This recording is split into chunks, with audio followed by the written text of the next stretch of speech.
સુરત શહેરમાં ખાદ્ય પદાર્થોમાં ભેળસેળ કરી લોકોના સ્વાસ્થ્ય સાથે ચેડા કરનાર સામે પોલીસ દ્વારા કડક કાર્યવાહી હાથ ધરવામાં આવી રહી છે.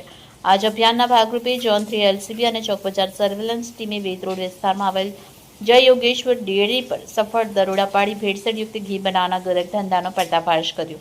પોલીસને મળેલ ચોક્કસ બાતમીના આધારે ફૂડ સેફ્ટી વિભાગના અધિકારીને સાથે રાખી વેદ રોડ સ્થિત કેશવ પાર્ક સોસાયટીમાં આવેલ જય યોગેશ્વર ડેરીમાં દરોડા પાડવામાં આવ્યા. તપાસ દરમિયાન દુકાનમાંથી તૈયાર હાલતમાં 34.5 કિલોગ્રામ ભેળસેળયુક્ત ઘી મળી આવ્યું. ઉપરાંત ઘી બનાવવામાં ઉપયોગમાં લેવાતા સુમૂલ ઘીના પાઉચ, પામોલીન તેલ, ઘી જેવો પીળો રંગ લાવવા માટે હળદર, ટીનના ડબ્બા, ઢાંકણ અને ડબ્બા સીલ કરવાનું મશીન સહિતનો સામાન મળી આવ્યો.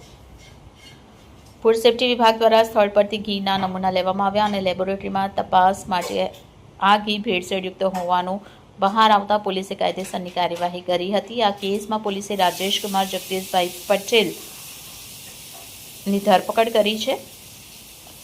પોલીસે આરોપીની વધુ પૂછપરછ શરૂ કરી છે અને ભેળસેળયુક્ત ઘીનું વેચાણ ક્યાં ક્યાં કરવામાં આવતું હતું તેમજ આ ગેરકાયદેસર પ્રવૃત્તિમાં અન્ય કોઈ વ્યક્તિ સંડોવાયેલ છે કે નહીં તે દિશામાં તપાસ આગળ ધપાવી છે.